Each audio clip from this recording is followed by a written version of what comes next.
Hello, everybody, and welcome to Miskatonic University Radio, a podcast exploring Fantasy Flight Games' Arkham Horror the card game. I'm Dana, I'm Dan. I'm Ben. and today we're talking Scarlet Keys player cards. It's been quite a while, but we're back and we're doing something a little bit different. So rather than talking about every card that was released, we'd be here for a very, very long time. We're picking cards that we've played with and have made kind of a bigger impact on us. A note here too that we're planning on talking about customizable cards in a future episode, so none of them are the focus today.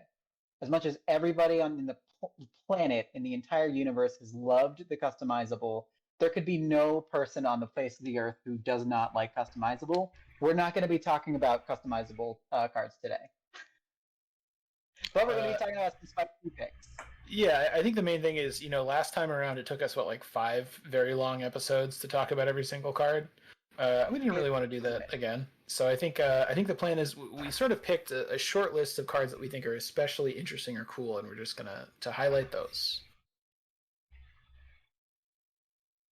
That's it. That's the plan. Yeah. Should we just get into it? Sure. Should I read the first one? Yeah, why don't you go for it? Yeah. So we're doing Guardian cards first. So we've got a card called Motivational Speech, which is an event, cost 0, level 0. It has a willpower icon and an intellect icon. Hello. It's a spirit. Looks like we have some Charlie Kane in the art there. And the text is, Parley, choose an investigator at your location. That investigator may play an ally asset from their hand, reducing its cost by 3. So we've already been playing this, I think, kind of a lot, right? What do you guys think about it?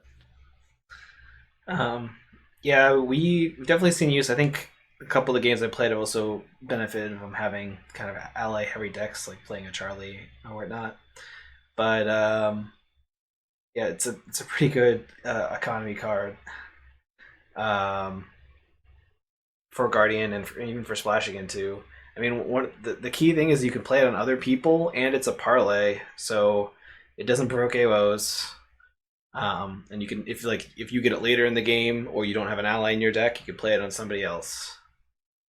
Yeah, I was kind of wondering if the parlay was actually because I didn't even notice that this was a parlay before. I guess the fact that it doesn't provoke AOs is pretty cool. I was wondering whether there's some kind of there's a couple things that interact with parlays, right? Like, have we seen something that's like you get an extra action each turn that can only be used to parlay or something like that?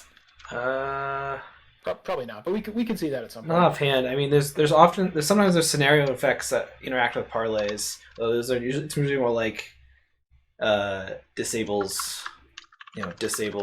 parlay for a turn or whatever. Like there's that stuff in Innsmouth that do it. I think the main reason that this is good is kind of like Uncage the Soul, right? Which we already kind of play.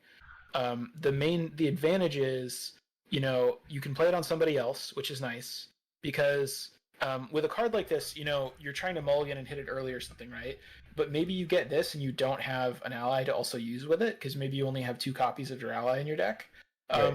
But it's nice because if you have this early in the game, probably somebody has an ally that they could really use, $3 off of. And if you draw this later, well, you already played your ally, but then probably someone else has like a late ally that they want to play. So just the fact that you can play it on other people makes it less likely that it's just going to sit in your hand and do nothing compared to like another card like this. Yeah, that definitely gives an advantage over. And the icons, like I feel like you'd probably rather it have maybe like double will or something, but it's not bad, Yeah, I mean it's fine for it's a level 0 card. It already has a lot going for it.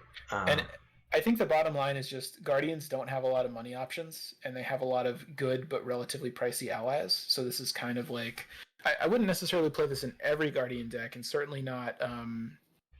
It depends on what ally you're playing and stuff like that. But I think it's probably going to be most Guardian decks are going to want to play this. I think, right? Maybe because of 1-up. Yeah, maybe it was a 1-up. I guess I'm trying to think of at least when we play Guardians. I think we usually have an ally going, whether it be D-Cop or some of the more exotic allies. I mean, because with a Guardian, your start is often really kind of janky because like a lot of times you really need to get a weapon out, which is probably a few bucks.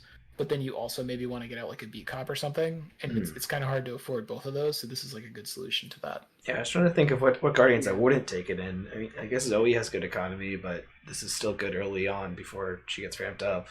Are there any Guardians that just play really cheap allies that this doesn't give you full value on? Maybe if you're playing like medical student and like Tetsuo or something, or like maybe guard dog. I don't know.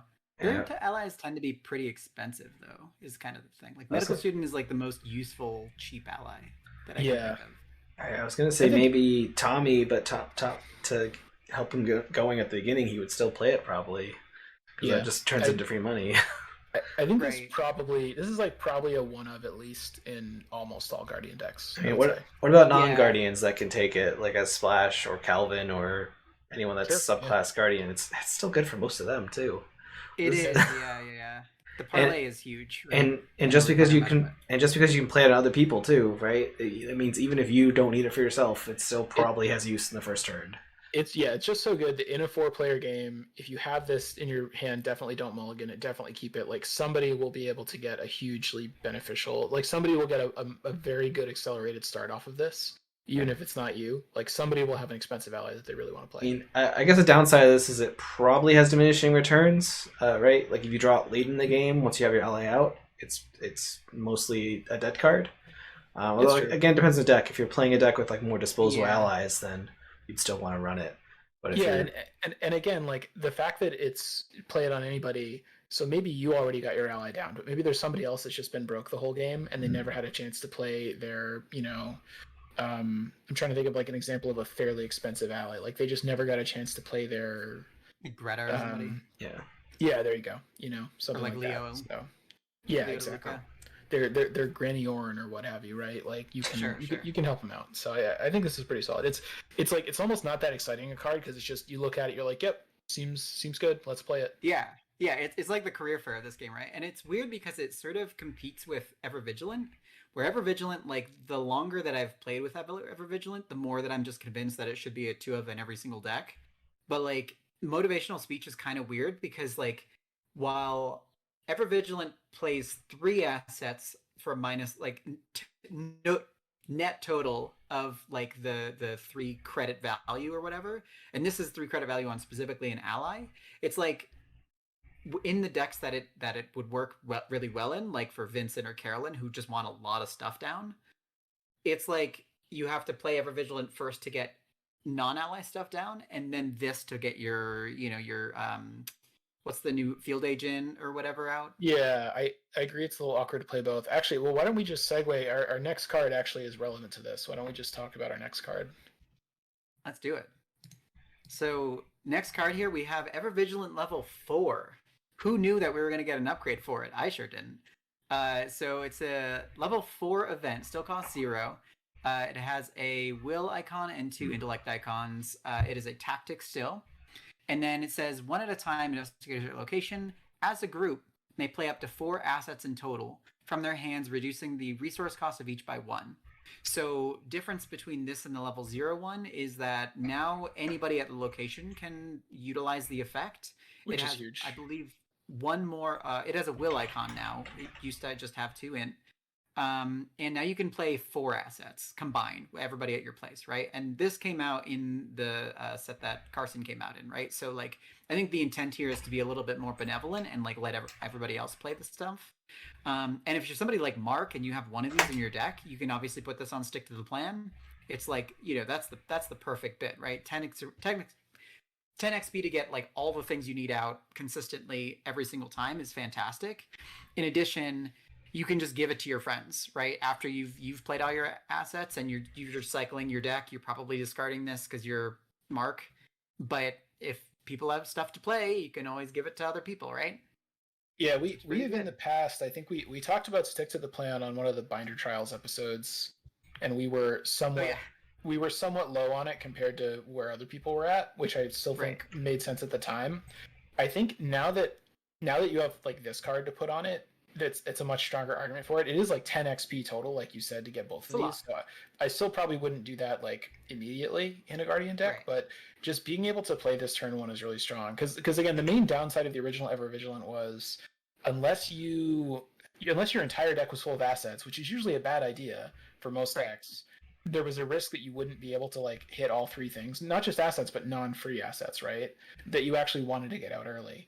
But now that you can play it, now that anybody can kind of like share it, I mean, if you're in a 3 or 4 player game, almost definitely there's going to be 4 assets between everybody at the table, and everyone is just saving like so many clicks and money. Like it's just really solid.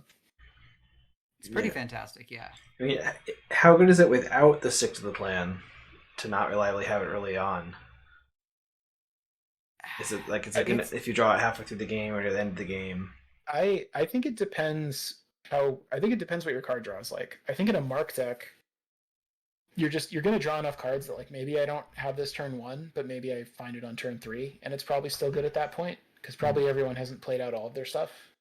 So I would still play it. Yeah, and at the very least, you're staple to your seeker anyway, right? So like you're gonna if they're like taking an int test and they're like, oh, I'm gonna use glyphs, throw them 2 books. Why not? You know, Yeah. the very least. Yeah. Yeah, I was thinking because it is 4 experience, so like if you're not already running stick to the plan, it's like, is it worth that 4 experience? I'm not sure. It's because I mean, this still feels like a little bit of a luxury to me compared to like your kind of like beat cops and maybe making sure that your weapons are all set. Like there's other things that I think you want to get first. But I mean, I think this is really good. Yeah, I mean, with stick to the plan, it's definitely strong. Like the whole reason I got stick to the plan most of the time was to play level 1 Never Vigilant, and now this is just so much better. Right. Yeah, Like, I mean, I'd probably still do the opening 7 experience where you get like stick to the plan plus level 1 ever vigilant. And then just later, if you have 3 XP like floating around after you've gotten your like overpowers, vicious blows, better weapons or whatever, you can just pick this up too. It's probably fine. Sure. Yeah.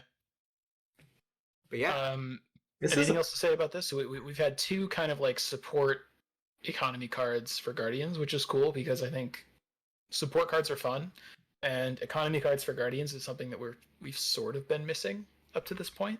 yeah, I mean, a lot of the cards for Guardians in this set were support, just because Carson came in this set. So yeah, the Carson effect. They leaned more into like things that help other people or accelerate other people more. But right. yeah. Well, I almost wish that this actually had the clause parlay on it. That'd be quite nice. I guess, but I mean, ideally you're playing this first turn anyway, so you probably don't have an enemy on you. Probably. There's a couple scenarios you do, but I think it's just a different. I guess the theme is different from motivational speech. Motivational speech, you're talking, so it makes more sense that it's a parlay. This, I think the theme of this is that you're like paranoid and you always have guns everywhere. Yeah, basically.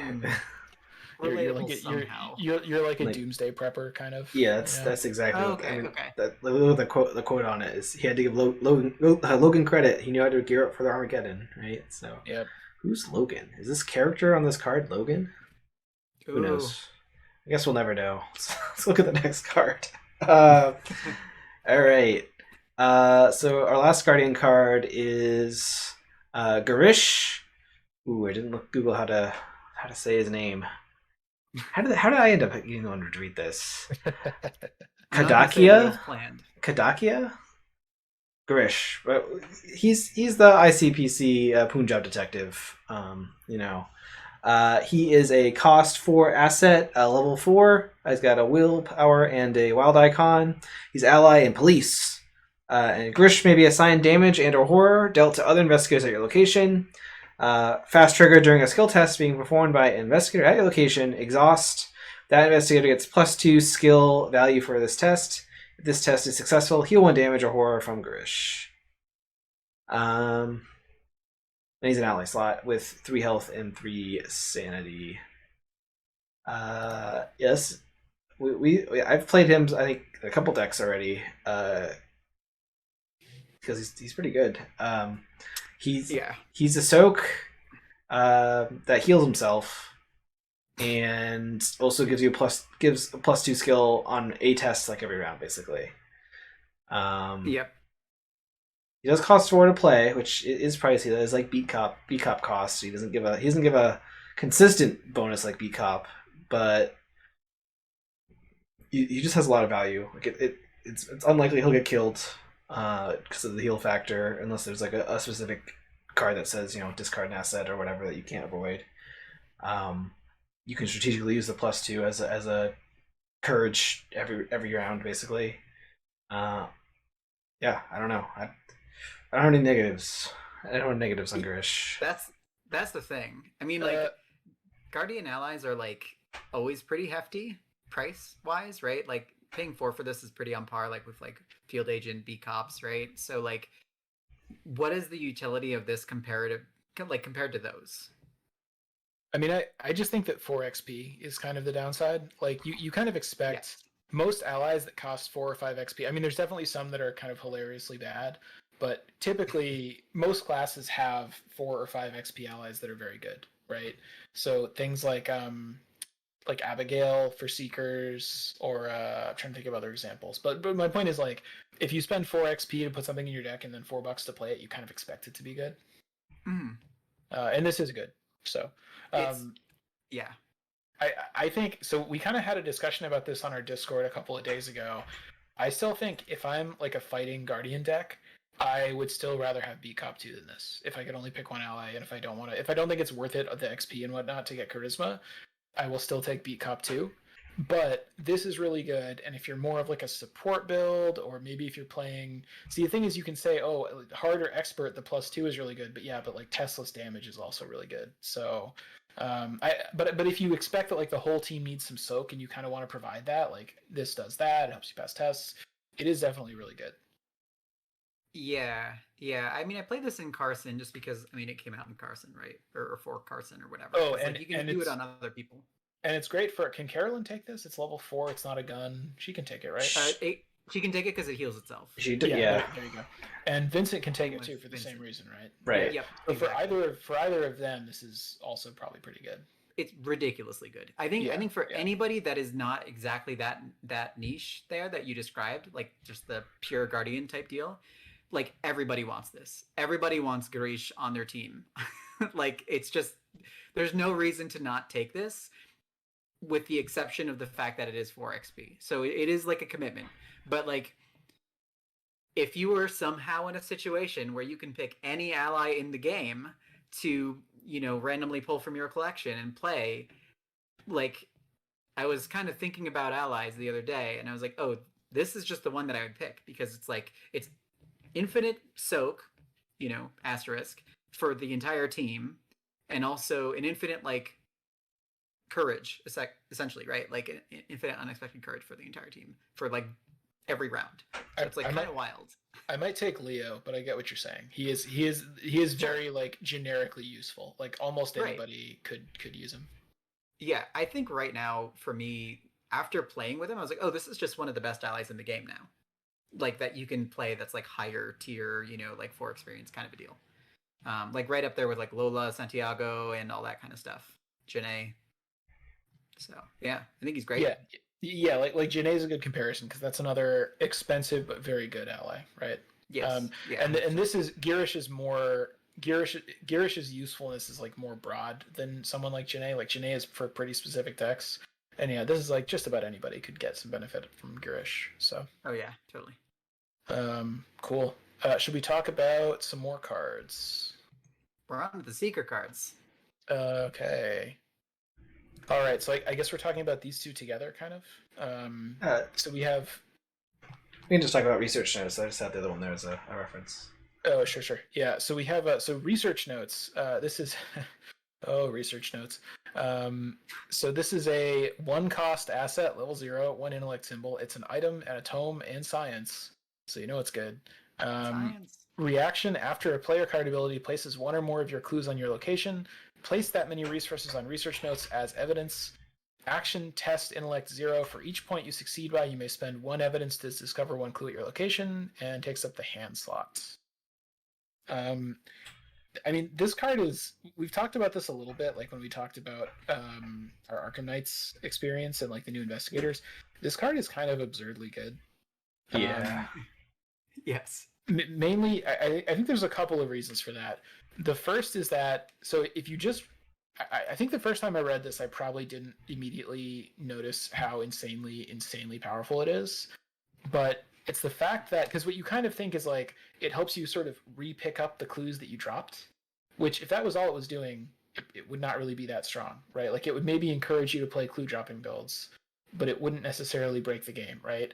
But even without getting into some of the weirder stuff about it, just the fact that it kind of completely ignores Shroud, completely ignores any on investigate effects, is kind of strangely really good, right? So Yes. like things like locked door, having like a, some locations are like this is 9 Shroud, but you can reduce it by taking damage or something like that. You just ignore all of that, right? Like you can just get clues. Yeah. So that's really Yeah. strong. And then there's the knowledge is power interaction, right? So That's the somehow it's the rules are weird about this, but apparently if you play knowledge is power on this card, you can basically like it's kind of like you can spend like imaginary evidence as much as you want. So if you play knowledge is power, you just have to pass the test, and if you succeed by enough, you can just get all the clues without spending any evidence. fast. Which is fast, which is bonkers, right? Yes. Yeah. So Yeah, that was from like a FAQ question on the site. I think that's still the current ruling, which is definitely weird to me.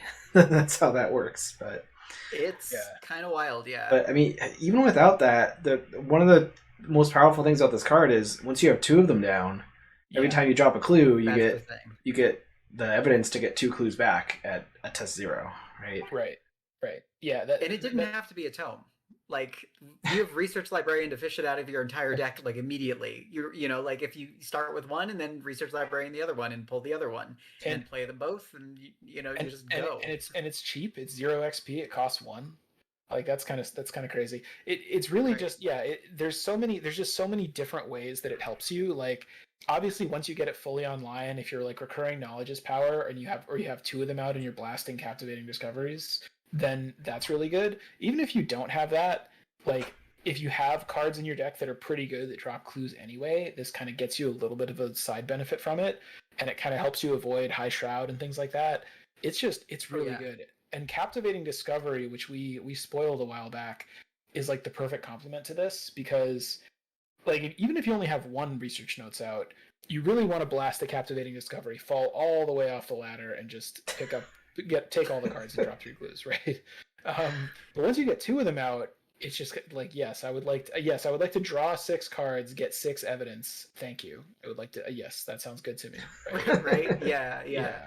Yeah. Kraken in the chat is saying, wonder if any flavor of Roland can use this nicely.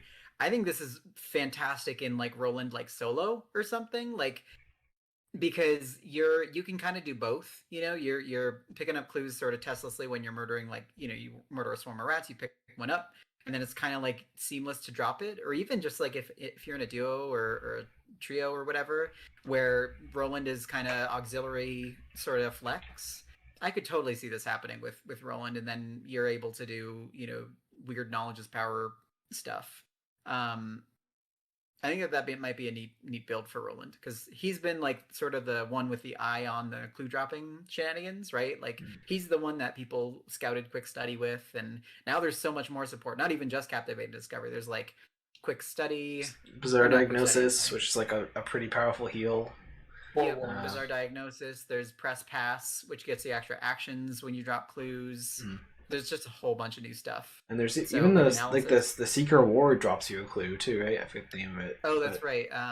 Or Warrant for Scene. For Warrant,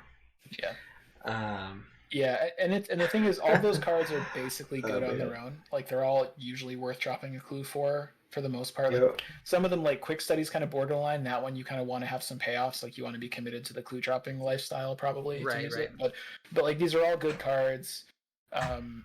Seeker, it's also like, I mean, Archaic Glyphs is like the single most important card for getting clues in high player count games, and this is kind of like, it's not like, there's some situations where it's worse, but it costs no XP. You don't have to do the discovery thing to get it, and it's better in some ways, it's worse in other ways. Like it's and more people can take it because it's level 0. So it's kind of ridiculous. Yeah, I mean, not even to mention with like Daisy, right? Who is now, I think, the Queen Seeker, up there, I guess, with Amanda. But like Daisy gets the free tome action every turn, right? Not that it's going to be like huge for this, but like, So I guess before we head on to the next card, the question that I want to ask Dan is: does this successfully usurp magnifying glass as No, your tried and true from the core set? no. Well, so if I'm, I mean, I would probably like in a lot of decks I would play magnifying glass plus archaic glyphs, right? If I was Sure. playing somebody like Daryl that can't get archaic glyphs, then I would play this. I'm not saying this is worse than archaic glyphs. It's kind of like I think they're close, and it just depends what type of deck you want to play. But I Yeah. still think magnifying glass is like the baseline. Like you should always start building your deck with 2 of those in it, and then maybe you replace it with something else. We're going to talk about another card in a minute. That's another like potential magnifying glass competitor. So that's kind of interesting. One last thing that I want to ask briefly is, I'm not even going to ask should this be tabooed, because I think the answer is yes, pretty Yes. straight up. But like, how should it be tabooed? And Maybe it should be like one limited to 1 per deck, or you're unique or something, so you can't double up on it. yeah, I feel like the double up yes. on it is like pretty key. I feel like the knowledge. I think what I would do is maybe like ban knowledge's power and Yeah. Just forbid it. You got it. lightly nerf this. Honestly, you don't even have to ban knowledge's power, although maybe you should for other reasons. I would just clarify. I would like reinterpret how the rules work with knowledge's power. Probably. Yeah, that would be what I would lean towards with that. Like, it just lets you ignore the base costs, not additional costs or something. Which is It's also, like I said, it's like, I mean, I guess you could. I'm fine if they want to like chain some of these cards or whatever. That's fine. But it's the way that secret stuff works is like there's so many other good cards. We can just play other good cards and it'll be just as good. It's like at some point. What if they change it to a different class? What if they taboo it by saying this is now a survivor card or something? That would be really funny. What if they make up an entirely new class, like what's like a class that doesn't exist, like musician Silver or something. Oh, this is now a musician card or something. Like I don't know. Anyway, we'll see what happens. Yeah. Should we move on to the next card? Yeah. So this is a card I'm particularly excited about, and I'm watching it being played through a playthrough with Harrison and I. So this is Grim Memoir. This is another hand slot item here. So it costs 3 to play. It's an asset. It has 1 intellect symbol on it. It's an item and a tome. Hello, Daisy. It has 4 secrets uses there, and then action spend 1 secret to investigate. You get +2 intellect for this investigation, and then if you succeed by 2 or more, you may draw a card, and then it takes up a hand slot. So this card was like kind of like flew under my radar at first, just because there was, I mean, research notes is in the pack. Like, what do you want from me? And then my friend put it in his Daisy deck, and I was like, oh, Daisy can just. It's not even like exhaust is the thing, because like Old Book of Lore exhausts itself, right? This doesn't, and Daisy's already at 5. And this puts her at a 7, and then with like a magnifying glass down or something like that, or Milan or what have you, you're at an 8 base, which is like almost guaranteed you're drawing that card, right? You're drawing 4 cards with this, 3 cards with this, maybe more likely 3 cards. Yeah, like you're saying, there's a high chance that you get the full value of this, which is 3-4 cards over the course of the game. With Daisy, I should note. Yeah, or somebody like Mandy. With like a 4 or 5 intellect person that would be taking this. I don't know if I was thinking like, oh, this came out would. I mean, I don't know what you guys are talking about. All seekers except Amanda have 5 intellect, so I don't really. I don't even. What are we even talking about? This is. I mean, yes, and I mean also Daryl does. Yeah, and Daryl. I mean, it is. I feel like it's worth mentioning. This is not fast, and it costs 3. That's like kind of a problem, right? Yes, it is not magnifying glass. I think my thing about this is the part of this that I like is the draw a card part. Like if you can get that to really go off, then this is really good. But in order to get that to go off, you need some way to like consistently put secrets on this, I think. Well, you have the Ariadne, right? You do, but that basically costs $1 to put a secret on something. So at that point, this basically says like pay 1 to draw a card, which is still good. I'm just saying it's not totally free, right? There's also just the fact that like, okay, once I have Twine in my deck, I have this like source of renewable secrets. There's other ways too. You can recycle whatever that research card is, Astounding Revelation or something. Yeah. Like there's other ways to get secrets as well. But if I have this kind of like, renewable source of secrets, do I want to use them this way, or do I want to play like Eon Chart or something? Like there's other ways that you can turn infinite secrets into value, right? Sure. So like you could just play Eon Chart and magnifying glasses, and that might be like about as good as this or better, I think, maybe. Yeah, and I guess I should say that this card specifically is pretty fair for like the average investigator who has like 4 intellect, 5 intellect, or whatever. Daisy is the one who is like it is very, very good for because of the free book action. This does not exhaust itself, and I feel like this is like the first card that competes with Old Book of Lore. See, Obviously, Old Book of Lore has an upgrade now, but yeah. I mean, I get what you're saying, but let's go a little bit deeper on that because, like, I don't really care whether it exhausts or not because my goal is just to get value out of Daisy's extra action. So, Right. Old Book of Lore, like, it's kind of okay that it exhausts because I used it once this turn, and that used up my Daisy action, gave me some free cards or one Yeah. one free card. So I don't really care whether I can like use this multiple times. And in fact, because it takes up secrets, unless I like really have a lot of secrets coming in, I probably it's not like I can just use this three times every turn, like all the time, right?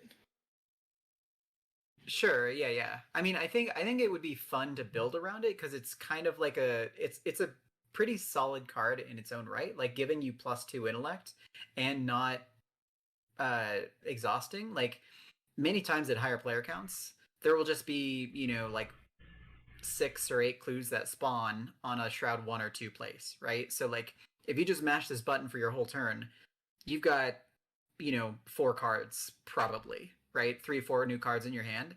And this isn't even like I mean, I was thinking about it more in Daisy, but I think that the fact that you only have that one free action, so like using it on your not free action is sort of like maybe inefficient. But if you're doing something like with Min or something like that, where you just use the secrets and then scavenge like something else into that slot and then kind of replace it that way, that could be kind of cool. So I feel like it's kind of a neat card that is pretty fair in most respects, but also pretty good in others. Like, I Yeah, definitely think it's cool. I kind of wish it cost 2 instead of 3 because I think that would be fine, and I think also then it would work with the Jeremy decks, which would be kind of neat. That last level 0 doesn't. But yeah, I mean, like, if I had like gun to my head, if I had to kind of like make a review of this right now, I would say like I think this is a cool card that is not quite as powerful as the already very overpowered existing secret cards like Old Book of Lore and Magnifying Glass, but sure. it's definitely cool enough that I want to try it out.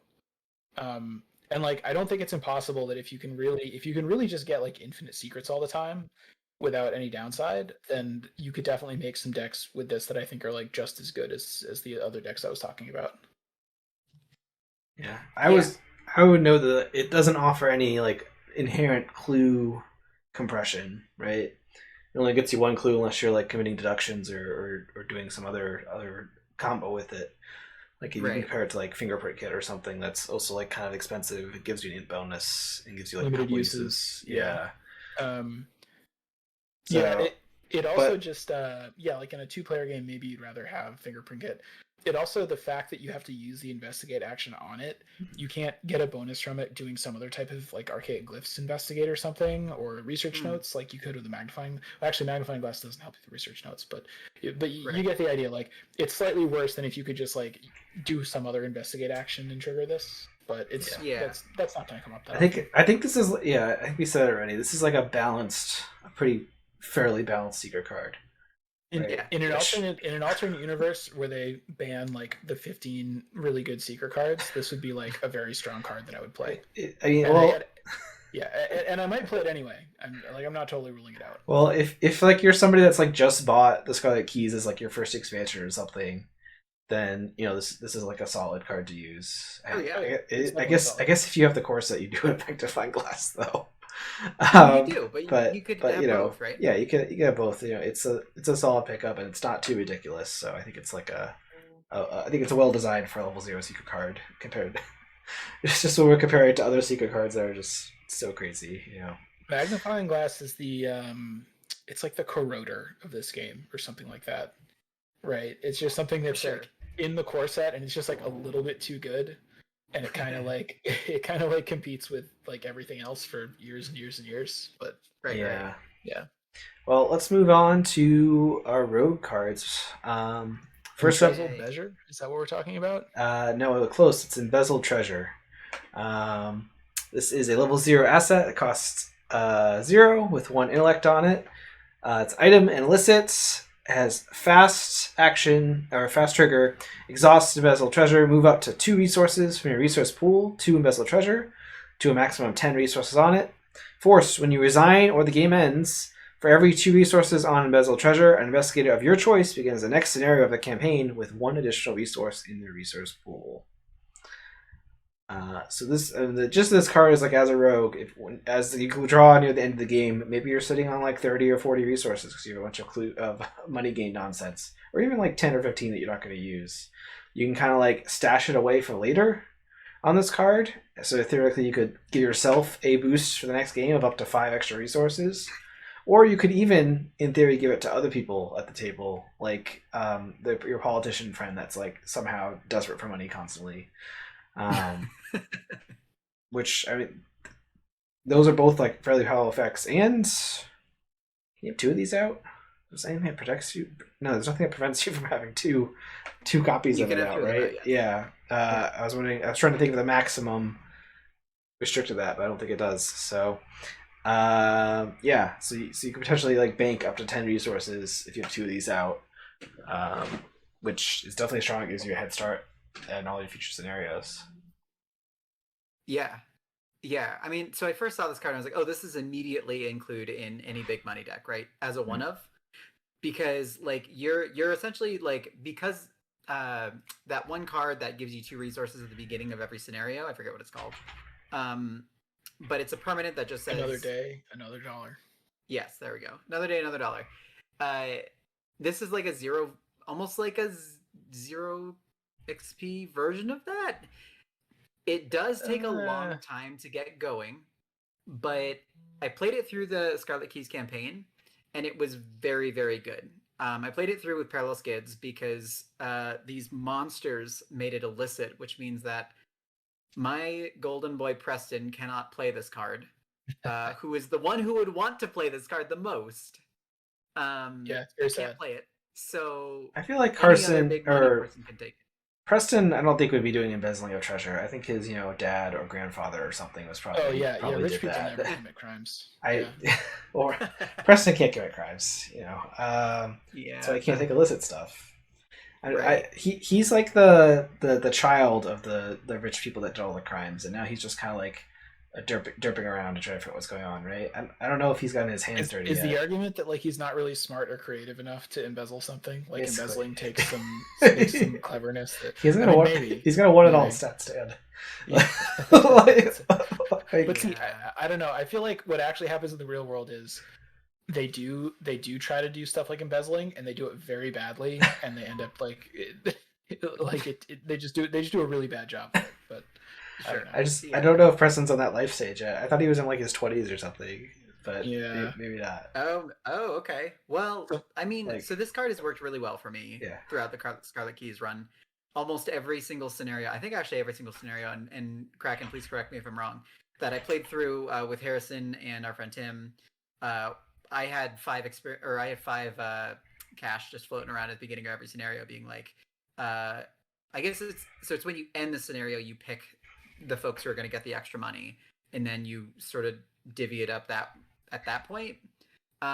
So every time we just had an extra 5 to start with, which was fantastic. I mean, I usually took at least 2, but just having like 1 more credit turn 1 to play that, like machete guard dog without having to click for a credit is pretty nice, right? Like, and the fact that you can kind of divvy it up is pretty nice. So yeah. I think maybe the funniest way to play this is oh man, Carson can't play this either. That's too bad. I was gonna say the funniest thing to do would be to have a Carson Preston team where Carson is Preston's butler and like make Carson play this every time. So like you make your servant do the crimes for you and you get to benefit and it can give you 5 resources at the beginning of each scenario.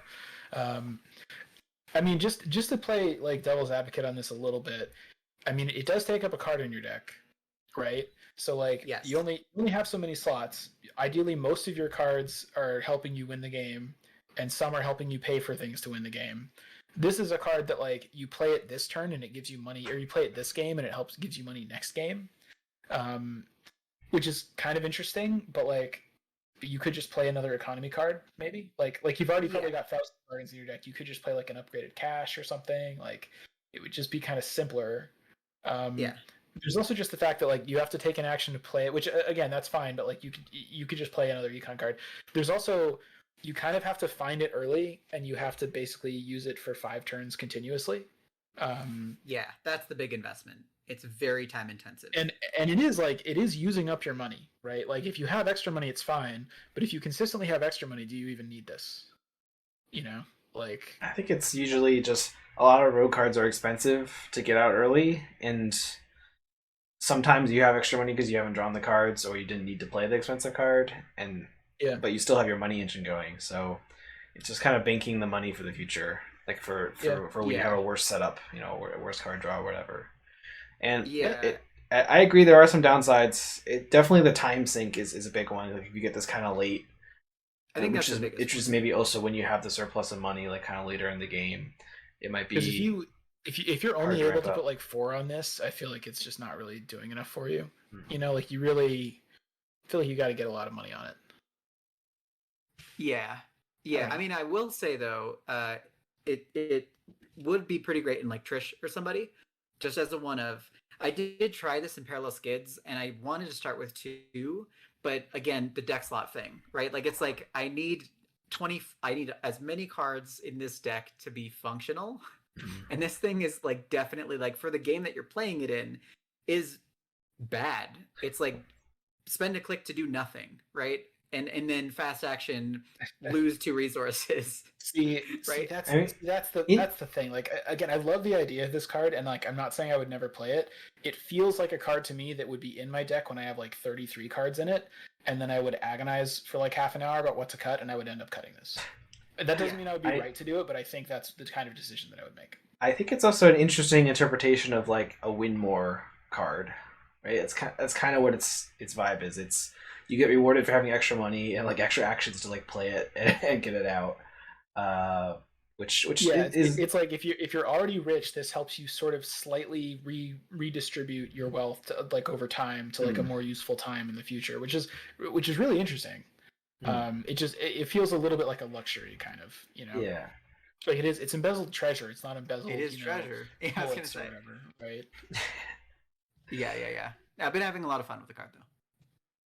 I do think it's fun. It seems fun. It is a fun card to like be able to bank stuff and like get to that point. But yeah, it's it's not without its pros, it's not without its downsides. But I think rogues have a high density of just like interesting cards that feels like it would be fun to play, like get me out of here type cards that are like you might not always like this might not, strictly speaking, this might not outcompete everything else for a deck slot, but it would definitely be pretty cool to make it work.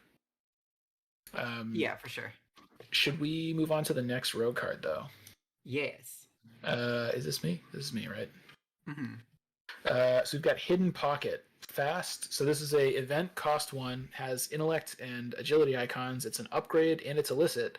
Fast, play only during your turn. Attached to a clothing or armor asset you control. Attached asset gains, you have 1 additional hand or accessory slot, your choice, which can only be used to hold an illicit asset. And I assume that you have to choose between hand or accessory when you play this, and it doesn't change, right? There was a ruling update that I believe was implemented recently, right? We went over it in our in the episode that Ben and I talked about the taboo, which is like that you have to name what slot an asset is going into when it's going into it. So you can't like retroactively like scoop something over into your hidden pocket. Yeah.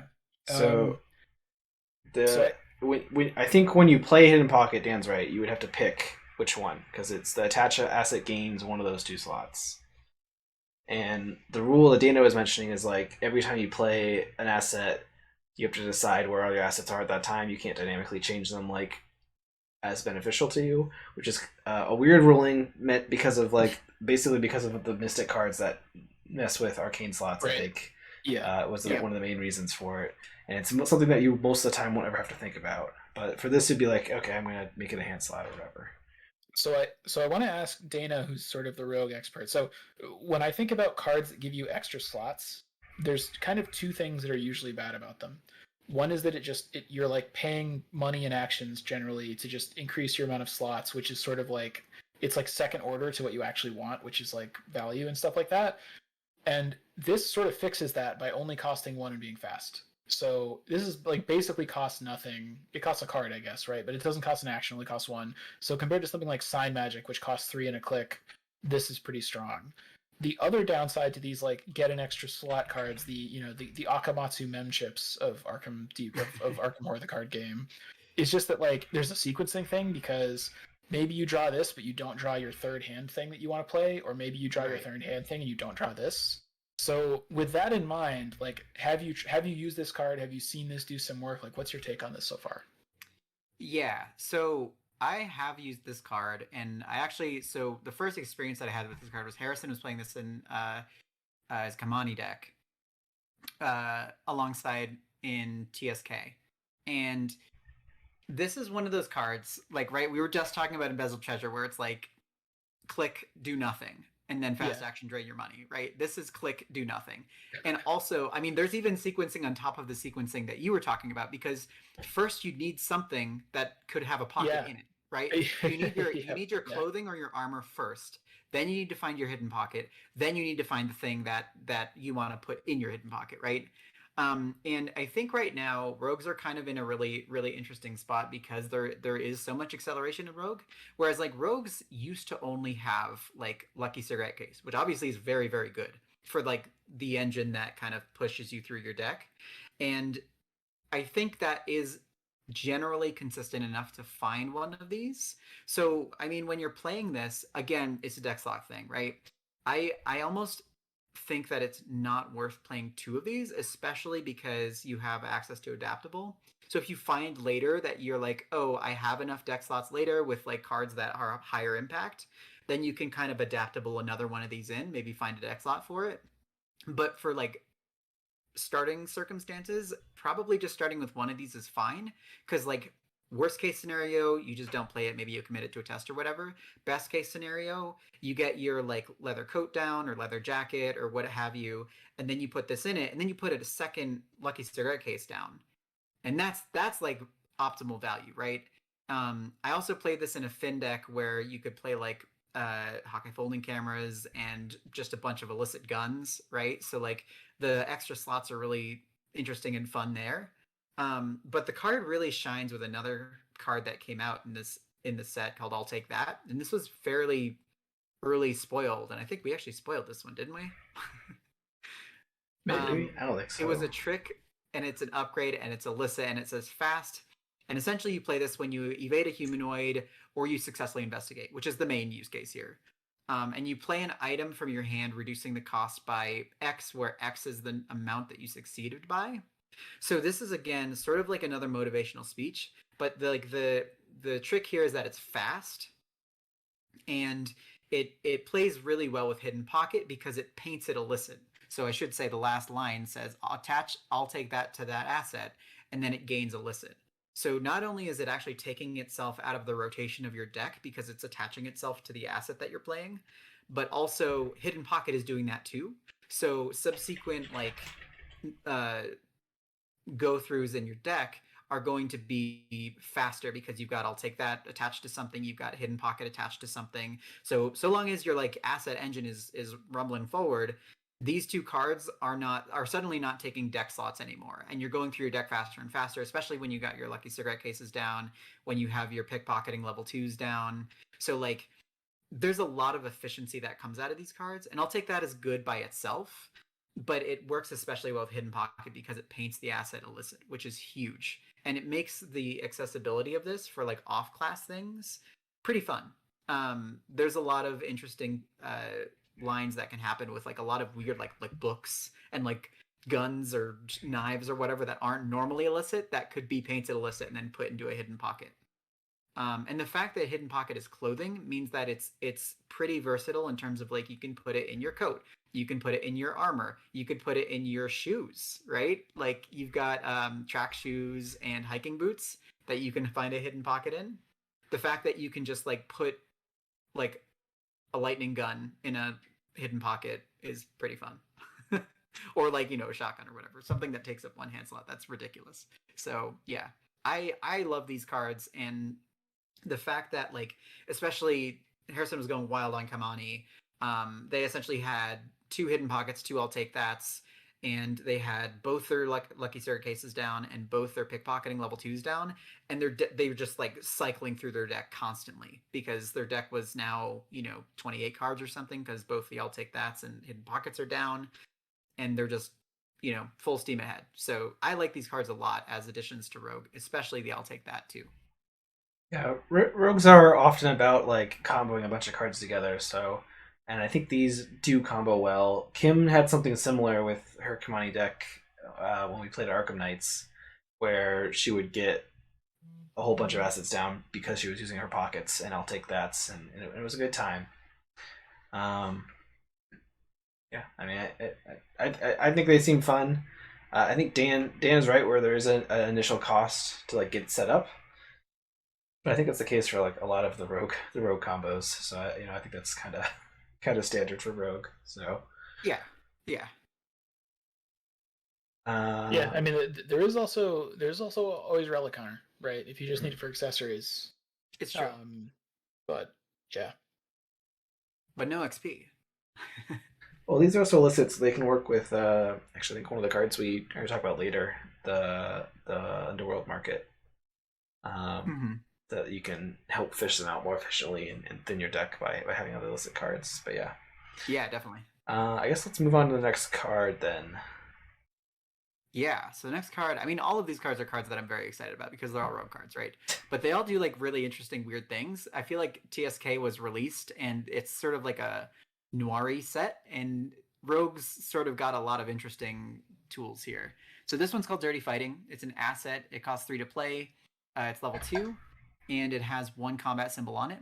It's attack, a talent, a trick, and illicit, which means Rita can play it weirdly. And it's limit 1 per investigator. It says while attacking, parlaying, or attempting to evade an exhausted enemy, you get +2 skill value. And then as a reaction, after you evade an enemy, exhaust Dirty Fighting, take a fight action against the enemy, ignore the aloof keyword for this attack. And again, this card is really wild in terms of like getting around some weird things like birds in Dunwich, right? Like weird, annoying aloof enemies or like weaknesses that are aloof and kind of like creep around you. Really good for dealing with those. But also the +2 skill value versus an exhausted enemy is something that, like, rogues are doing that anyway. And +2 skill value, just like, I mean, Finn wants this if you're fighting. Like this makes, I think, fighting Finn viable in that you can evade for free, and then you just immediately take a free action. Not to mention the the 25 automatic level 2, which essentially has the same text. It's like reaction after you evade an enemy, you can immediately shoot with it. This just like stacks on top of that, and it's really fun. It's just more compression happening all the time with rogues. And this, while it's not great in Tony necessarily, unless you're playing like Survivor with like stunning blows or something, which could be fun and interesting. It has a lot of compression for the decks that would be using it, and it's again just a more fun, flavorful card for rogues. I definitely like that. It like often a lot of the rogues, at least early on, they struggled to like be able to actually get their combat up high enough to be able to consistently do damage to stuff, but they have high agility, so they can evade stuff more easily. So this kind of combos nicely with that, because you could evade first, then get the +2 bonus on shooting your gun, which also usually has a bonus.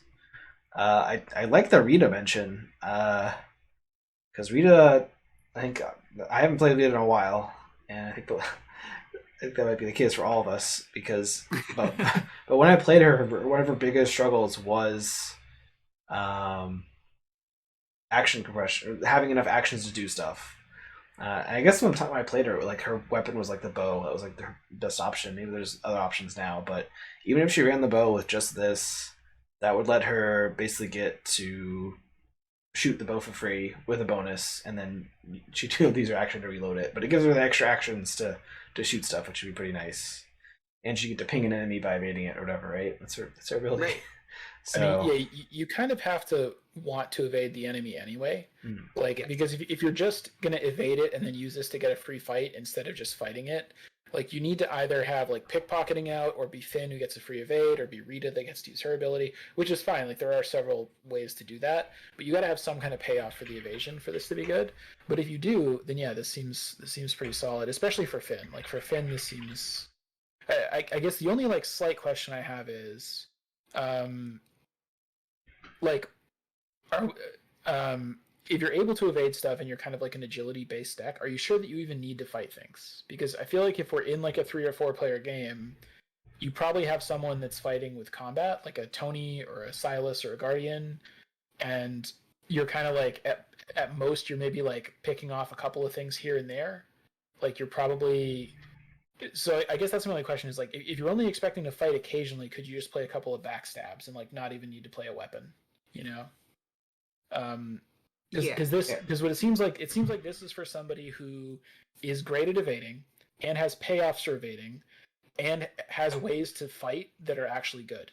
Has a weapon out and wants to fight things, which you can make decks like that, but they seem like relatively uncommon. Yeah, and most rogues too, like, even except with the exception of Tony, who has a 5 in combat, but a 2 in agility. Like, we're looking at everybody else has 3s, right? Like, who could also potentially be fighting things, right? Like Skids, you have Winnie, you have Finn, all have 3s. The best part about this card is not necessarily even after you evade an enemy, you exhaust it and bonk something. It's the +2 skill value, which is huge, right? Because it like, Yeah. you're always going to want to evade something anyway, almost, especially if you have the incentive, right? So this just reads that now your fight is a 5, or your combat is 5 for the rest of the turn, which is like where you want to be. And then plus you might have Lonnie out, plus you might have Delilah out, which is also huge. It's a little worse if you're dealing with like multiple enemies, because you'd have to evade each of them to keep getting that bonus. But yeah, unless you're Finn. And it is also, yeah, but I mean, that is pretty solid. Also, there is the fact that the hyperphysical shotcaster exists now. Maybe makes like agility fighting a little bit more viable than it was. So like, that's worth considering. The who's a what's it now? The the control gun, the Remedies Control 2019 service weapon. Oh yeah, that one. Yeah. Yeah, I was thinking even Kamani likes this just because even if they don't run a weapon, they can evade, like maybe get a free punch that does like 1 damage, and then they can evade again with the +2 bonus to be able to poof it more easily. Yeah, that's true. Yeah, this also works well with Pocket Sand. Or Waylay. Yeah. Or the every now and then there's a scenario where there's a special enemy that you have to parlay with, and sometimes you need to evade it. So yeah, I mean, I don't think it's like 100% best card ever, but I think it has a lot of applications where it can combo well with other existing cards. Yeah, I'm very happy that it's a thing now. Yeah, I mean, I guess downside is it does cost 3, but all rogue cards cost like 3+, right? I don't think there's anything cheaper than that. Yeah, and it only has 1 symbol on it, which is rough. It's limit once per investigator, which I think you can still put 2 in your deck, right? Yeah, but you can only have 1 in play. It's a little awkward though, because the symbol is. I mean, we were just talking like, if you're doing an agility and combat build, then it's okay. But if you're just playing like a pure agility build, then the symbol is pretty useless. So it's like awkward. It's awkward to have 2 in your deck and only play 1. Right. Yeah, I think for me, sort of the takeaways is that this is like sort of the core card to build that sort of a deck around, because I've tried doing like a combat rogue before, and like your options are like sharpshooter, which is like not good enough. It's like not the value that you need. Like, taking 1 big shot a turn is not going to help against 3 small enemies out, right? This, however, if if you have a bunch of swarm enemies or something like that, and you're Finn or you use Turkey or whatever, suddenly everything's evaded and you can fight everything much easier. So it's more of like a consistent boon for rogues. Yeah. So yeah, Not too bad. Let's Yeah. take a look at the next card, which is Underworld Market. So this is a no-cost asset that's level 2. It's connection illicit. It is permanent, exceptional, and you get plus 10 deck size. Reaction: before drawing your opening hand, choose 10 illicit cards from your deck, shuffle them together, and place them next to Underworld Market as your market deck. Reaction: at the start of your turn, reveal the top 2 cards of your market deck. You may spend 1 resource to draw one of them. Place the rest on the bottom in any order. Yeah, so it is exceptional, so it costs 4, right, to put into your deck. yes, You can only have one of them. Plus 10 deck size is usually bad, but it's like not really that, because it also makes you a side deck with 10 cards in it. right. And it sort of just kind of lets you draw a card every turn as long as you have money, right? An extra card. Right. Which is your Lone Wolf, your Jenny, right? Like, so yeah, I mean, the baseline question for this is like, are there 10 illicit cards you want to have in your deck? And I think maybe the answer before this set was possibly no, at least for decks that I run. But yeah, but there's 100%. definitely added several illicit cards, including ones we talked about already, that make it so I think you can get 10 useful cards that you'd want to throw in. So I would push back a little bit on like I feel like the 10 deck size is still not great. Because because it's sort of like if you didn't play this, your deck would be 30 of the best cards you can play, including some illicit cards. And after this, your deck is going to be like 30 of the best non-illicit cards you can play, plus 10 of the best illicit cards you can play. So like you're still basically adding cards to your deck. Like you're still slightly less likely to hit like the best cards in your deck, is kind of what I'm getting at, right? Sure, but honestly, some of the best cards in your rogue deck are illicit. Like now, you even like I'll take that is an illicit card. So That's you're not paying one of one the for an best cards in economy my rogue card, deck. but also pickpocketing level 2s are illicit, and finding them on command off of the market is fantastic. You have like your hidden pocket, like essentially things like remember we were talking about sort of like having an issue with getting set up and like that uh having to slap one on top of the other. This sort of like completely negates that because when you're presented 2 cards at the beginning of the game, you have like an I'll take that and a hidden pocket presented to you, and it's like, oh, I'll take that. The Are hidden those my pocket only just two stays there. choices? Pickpocketing level 2, you've got Okay, yeah, that's something I would Lone take. Wolf, you've got all your like essentially Finn, right? Finn's 2 signatures are also both illicit. So like just take this in every Finn deck ever and you'll be fine. But like anybody else, new cards came out like Decoy, which is a pretty interesting and fun neat card. A lot of these cards that are like one-ofs, like Embezzle Treasure, Hidden Pocket, those kinds of things are perfect for this card because so long as you don't pay for it, it's not leaving that 10 card deck, right? So you could just have this set aside for majority of the game until whoever your connection here is in the underworld market presents it to you and you're like, all right, I'm set up, I got my armor down, I'll take out my hidden pocket now, play it.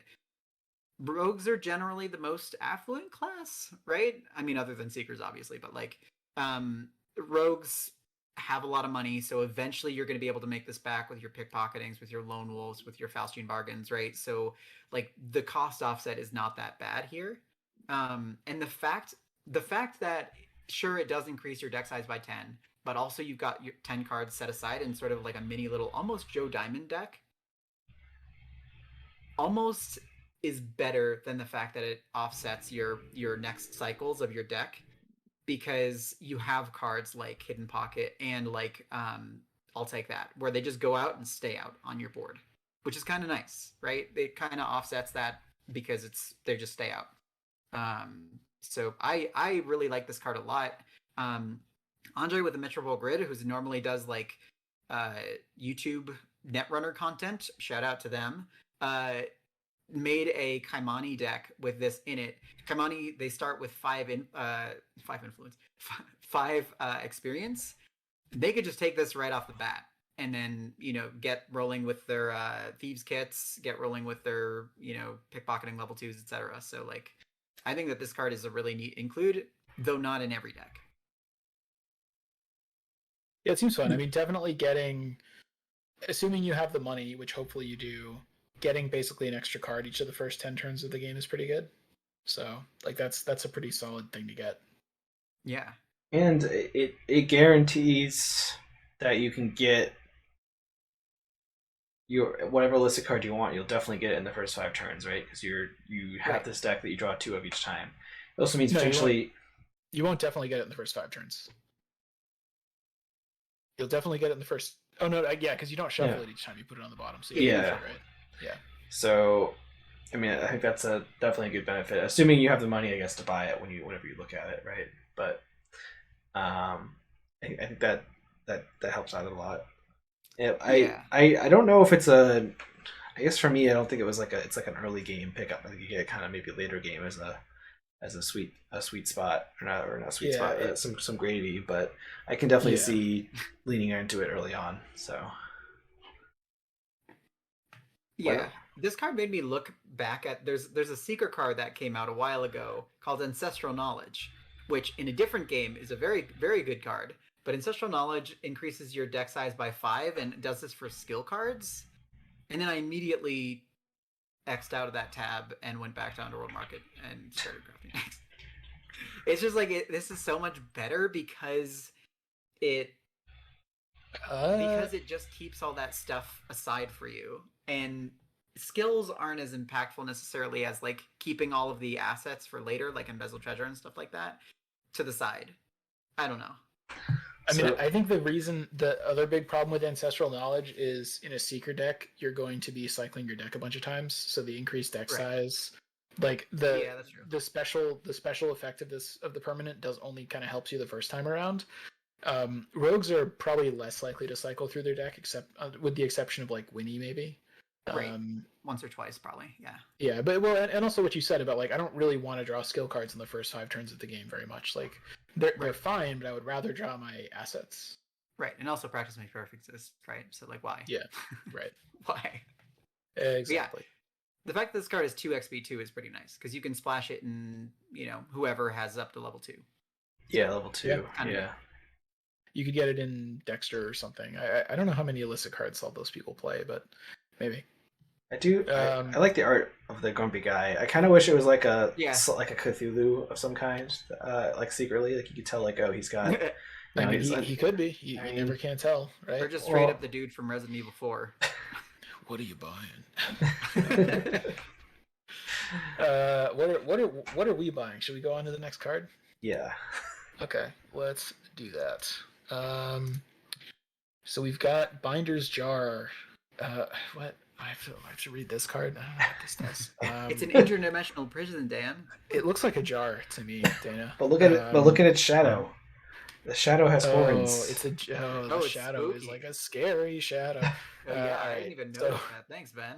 So Binder's Jar. It's unique. It's a 2-cost asset, level 1 willpower symbol. It's an item and a relic. It says you get +1 arcane slot for each enemy beneath Binder's Jar. Reaction: after a non-elite enemy is defeated at your location, place that enemy face down beneath Binder's Jar. Limit 2 enemies beneath it. Reaction: when an enemy attacks you, discard an enemy beneath Binder's Jar that shares a trait with the attacking enemy. Cancel that attack, and it takes up the accessory slot. And I never thought that third line of text there, that second reaction, would ever matter whatsoever. But Ben has experience with this card now, and Ben used it. Yeah, although it was ridiculous. I have used this card. I used it in a Gloria deck when we played Fortune or Folly. We hung out a couple weeks ago in Denver. A deck built by Dana, we should say. It's true. Did it? But I mean, playing Gloria in Fortune or Folly is already incredibly broken. But like this let me eat a couple enemies, and then I think I ended up with the boss on me and to tank it. And as enemies I'd eaten shared a trait with the boss, so I was able to like run away as an old lady while he tried to beat me. I like pulled mobsters Would or you whatever have out of the jar to get smacked in the face. cancel that attack? Yeah, I was gonna I was gonna die because we messed with the timing and I had the boss on me with nobody near me and I'm Gloria. I wasn't gonna be able to do anything about it. So, but that is it was a very unique scenario. I don't know if that's gonna come up super often. Right. Um, Yeah. we were also playing pretty aggressively. This has a lot going on with it. It is nice that you can use it to tuck enemies that maybe you don't want to see again. I feel like the third part with the dodge is less likely to come up, but I don't know. But wait a minute. When I read this, I was guessing that the main reason you'd want to play it is for the extra arcane slots. Like, I also don't fully understand why you would want extra arcane slots. But that seemed like a little bit more straightforward to me than all the other stuff. I mean that is true. There's a chunk of cards in this set that like benefit from you having extra arcane slots, or let you do a more powerful ability or whatnot. Or if you have more arcane slots in play, you get some benefits. I didn't put the pictures on this slide, so I don't remember exactly what they are off the top of my head. But I think you guys do know Holy Rosary exists, right? Not to mention like shiny trapezohedron if you're going to spend XP. I'm just saying like there's other options out there.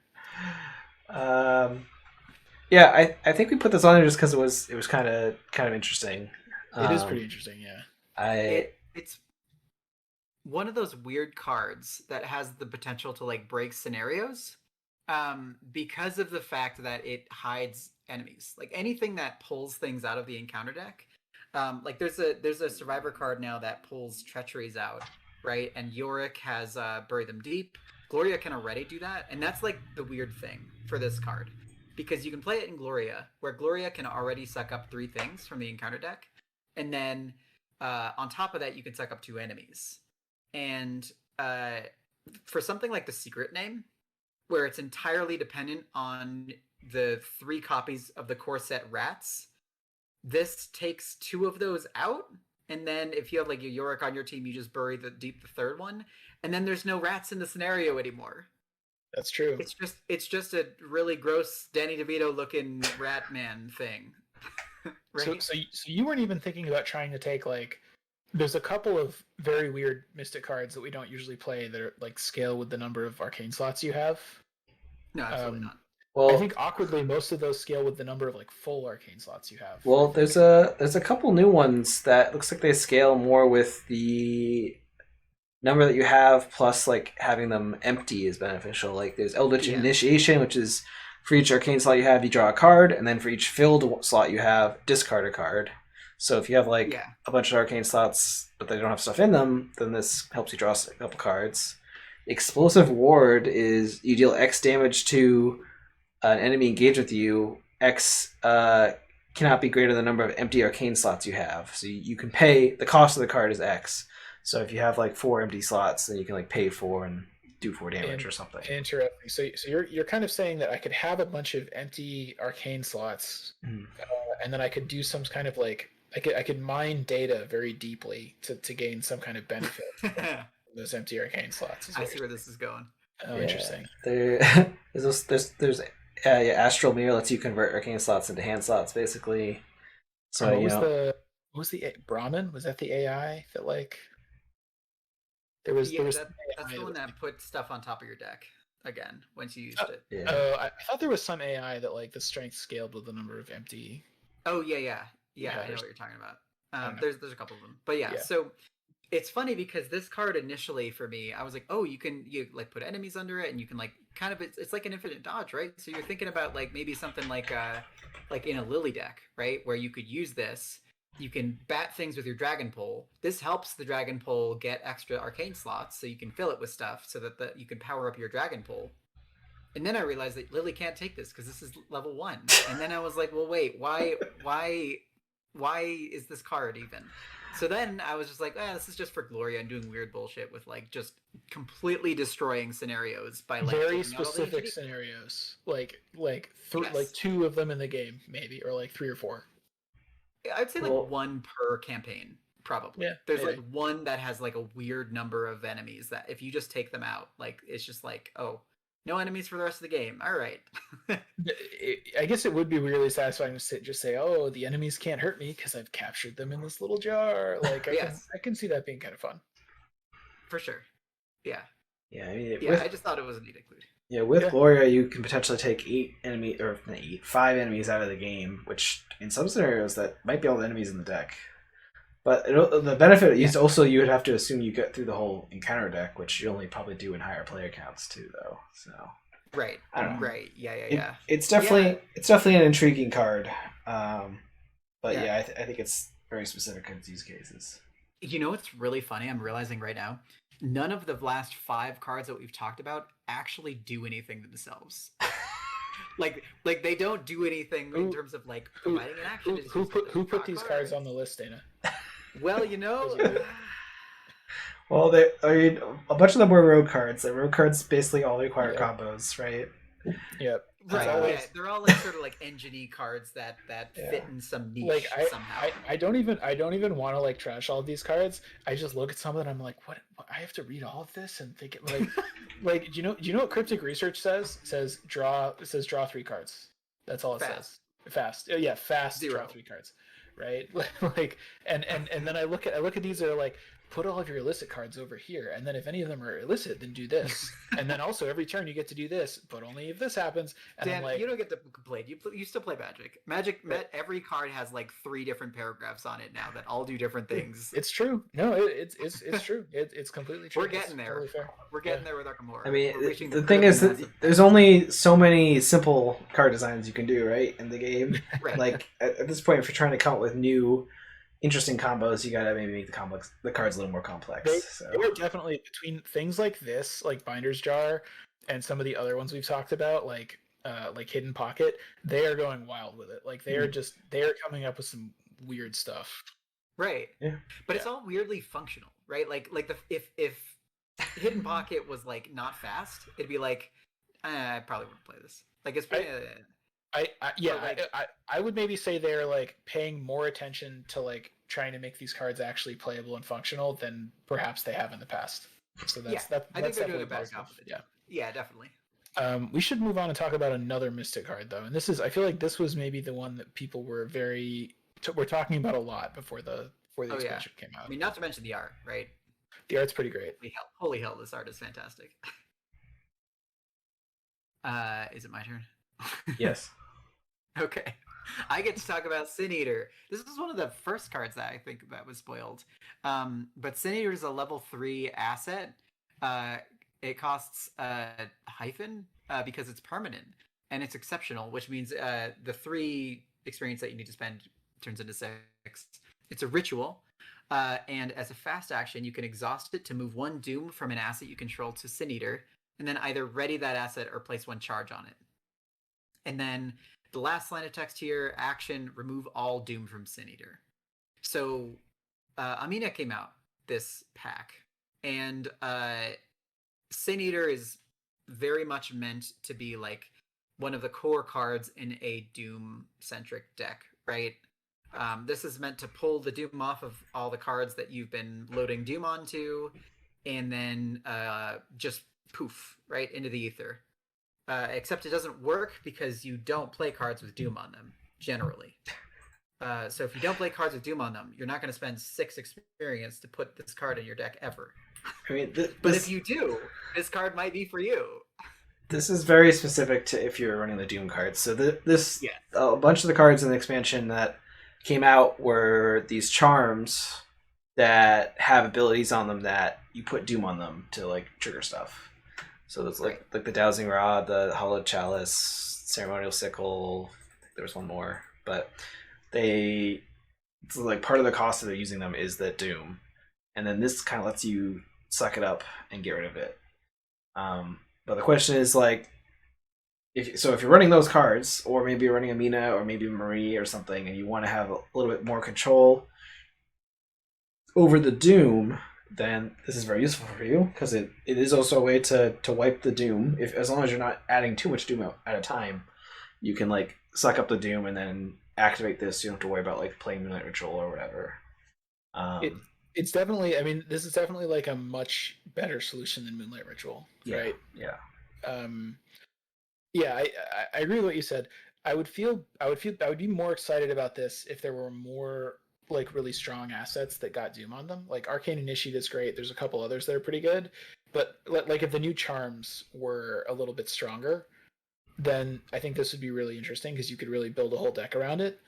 As it Yeah. is, I would like again. I like the idea of doing like an all Doom assets deck, but I feel like I would just play that in Dexter and just abracadabra them away before they matter Right. because like there's kind of just not quite as enough of them really for this to be as strong as you'd want it to be.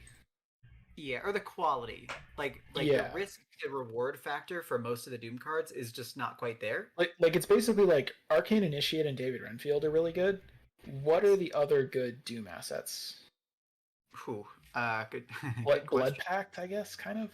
Uh, Like There's Blood that Pact, if you have this and Blood Pact, that's kind of a strong combo if you need to boost your will, but that's also like 9 XP. isn't and also you need there to attention.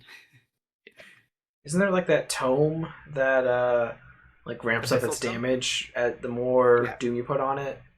Abyssal Tome. Oh Yeah. yeah. So But see, most of those, like the thing is, this doesn't work as well with things where it's like you need to keep pushing your luck and putting lots of doom on something because you can only take one off with this per turn, yeah, that's true. right? Like an asset like even Renfield. I mean, this is sort of good because maybe you could just like keep one on Renfield all the time and get one resource per turn, and then Right. scoop it off of him, keep him alive instead of just letting him die, and then put a doom back on him. But like you can also just get him up to 4 doom and then let him die to something, and you got like a ton of money off of it. You know? Yeah. Yeah. I think the weird part for me is that like so they actually did make a better Moonlight Ritual. I think it's level 2 in this, and it's fast now, which is like what everybody wanted to happen. So Yeah. there's like less opportunity cost, but that's essentially a card that unscrews you from screwing yourself, right? And Right. this card is a card that does the same thing. And I toiled over this card for a very long time because I really wanted to make a cool Doom deck with like Amina or Marie or whatever. And I found that this card has kind of interesting interaction with Sign Magic level 3. Because Sign Magic essentially says that after you activate an action on a spell or ritual asset, you can exhaust the Sign Magic to activate another thing without paying its action cost.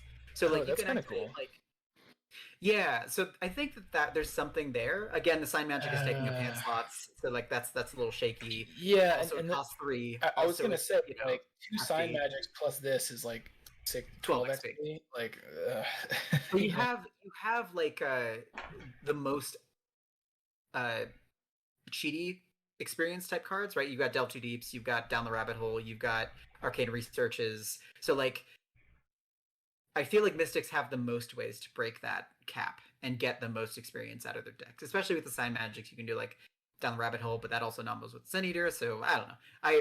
It was a lot of like dissonance in terms of like experience efficiency and like trying to figure out what cards to put in, because there's like El Rubash is also a pretty solid choice for like Doom mitigation there, but like Sin Eater should be like the crux of a deck, and I think that Sign Magic kind of complements that well. Again, it's just a lot of experience. So I think all that's missing is like if the charms were good. If the charms, if you could play the charms, if the charms were like, if you have ways to deal with Doom were like better than shriveling and clairvoyance and stuff like that, then I think that would be an, if not like a top tier deck, at least like an interesting, fun, playable, pretty good deck. The right. fact that the charms are just, we didn't pick them to talk about in this episode because we think they're just not very good. And Yeah. and when we talked about Amina, we said we thought that she was not very good, and it's largely because the charms which she's supposed to use are pretty bad. So I Yeah. feel like if the charms were better, then there'd be a more interesting discussion to be had about the type of deck you could make with the Sin Eater. But sadly, I think it's kind of just not there. Maybe. Yeah. The charms lack the action. They have action compression.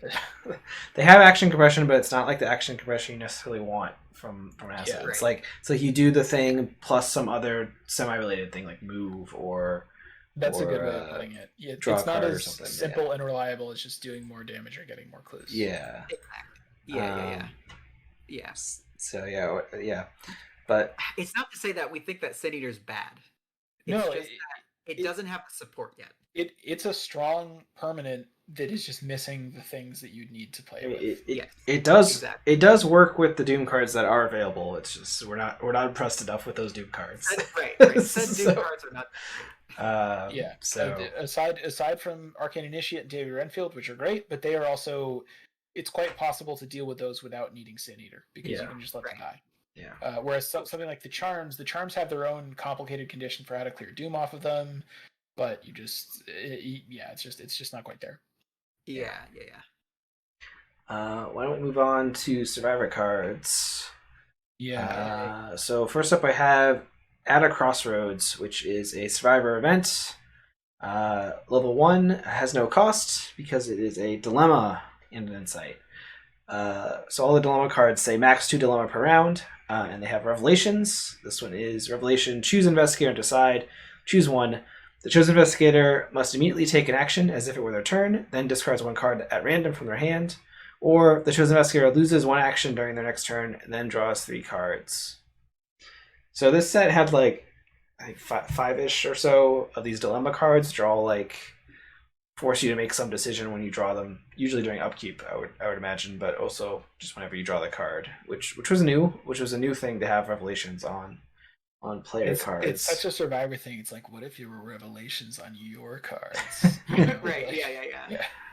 Well, they're interesting because they give you some type of choice that like you get some benefit for some cost, but also you're like forced to make that choice, not necessarily at a predictable time, unless you have. I think there's an ally that came out on the set that if you have them out, it gives you a little more control. But without that, I guess just on its face, this either gives you an extra action at the cost of a card, or gives you 3 cards at the cost of an action.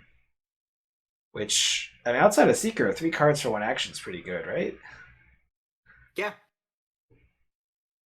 I mean, it's interesting to me. This is kind of like Preposterous Sketches, sort of. Right. Like Exactly. it's a card and an action for 3 cards. Preposterous Yeah. Sketches, you get to play Cost it whenever you want, as long as you're on the level 0 one, but the level 2 one's free, right? Right. But you have to be on a location with a clue is the main thing, right? And this one, the downside is like, the upside is you get the cards right away and you pay the action later, and that you can pick anyone on any location to trigger it.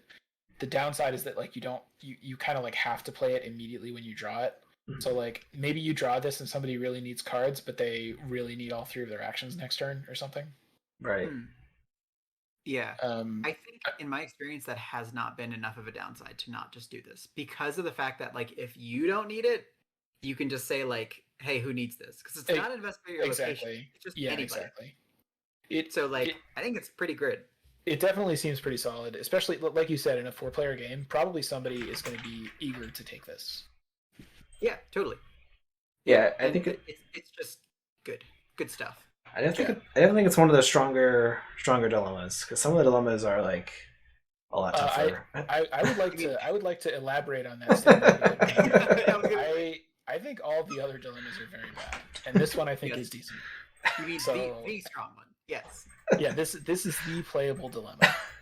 There we go. Let's see. Make preparations. You get to choose. Yeah, what was the one that like reduces everyone's stats? Dan hated like making preparations, so I tried that. You pick 2 skills, and like one gets the 2 of them get boosted, and the other 2 get penalized. It's just so insane. It's like a card that doesn't. How do I not come out ahead in this trade? Like it doesn't even.